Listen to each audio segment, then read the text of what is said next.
Les Capricornes, chakra plexus. Beaucoup d'émotions sont présentes, positives ou négatives, elles peuvent perturber la personne. Le plus souvent, cette carte indique qu'une joie intérieure s'installe. Deuxième carte, carte de droite. Pardonner et apprendre. En libérant le passé, vous vivez davantage d'amour au moment présent.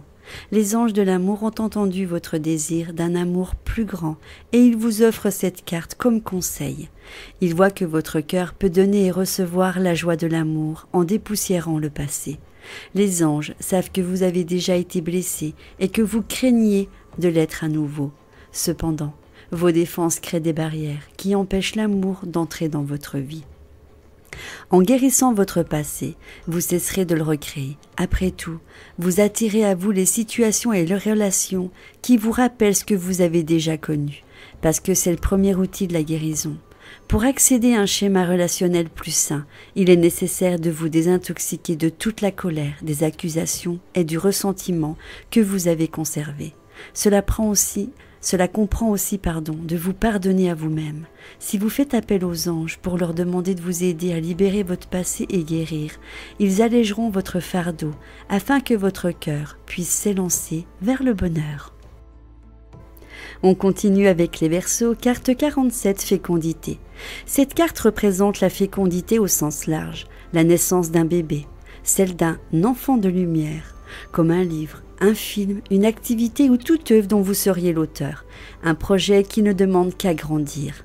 La couleur rouge évoque la force de cette création en devenir. Tous les espoirs sont possibles, quelles que soient les difficultés supposées ou réelles. L'étoile au-dessus du berceau donne une bonne protection à cet événement espéré. Deuxième carte, laissez vos amis vous aider. Demandez et acceptez le soutien des autres. Les anges de l'amour vous aident par l'intermédiaire de certaines personnes, dans la mesure où vous les laissez faire. Cette carte indique que vous devez augmenter votre volonté de demander des conseils, surtout dans le domaine de votre vie amoureuse, en exprimant vos sentiments, vos espoirs et vos rêves.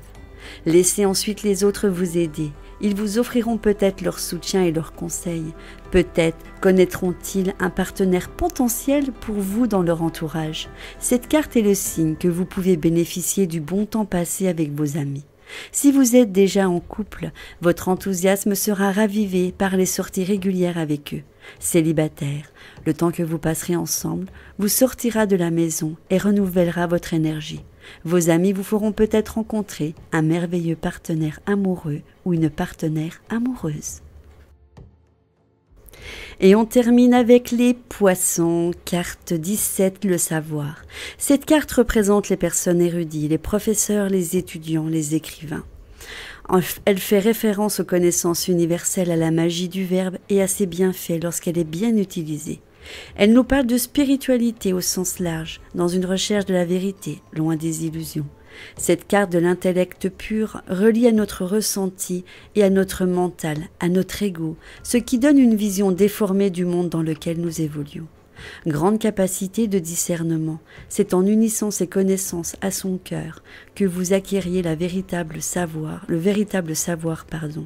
et réalisez l'alchimie entre la science et la conscience. Carte de droite, engagement.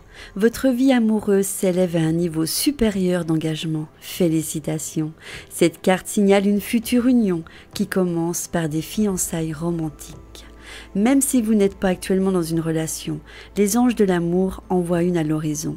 Cette carte vient à vous pour vous rassurer, surtout pour vous aider à oublier vos craintes de rester seul. Parce que vous ne le serez plus longtemps. Un grand amour romantique, prêt à vous combler de bonheur, est en préparation pour vous.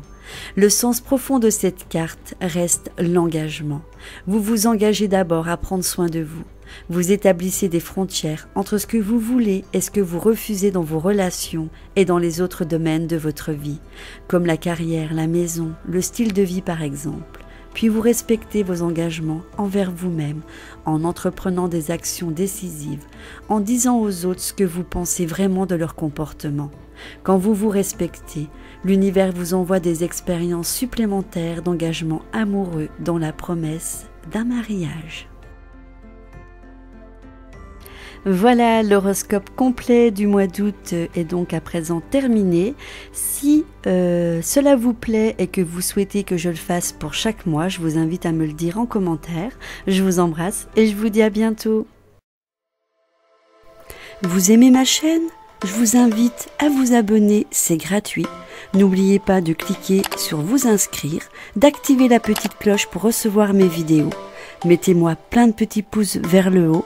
N'hésitez pas à partager ma vidéo sur les réseaux sociaux ou sur vos forums. Je vous embrasse.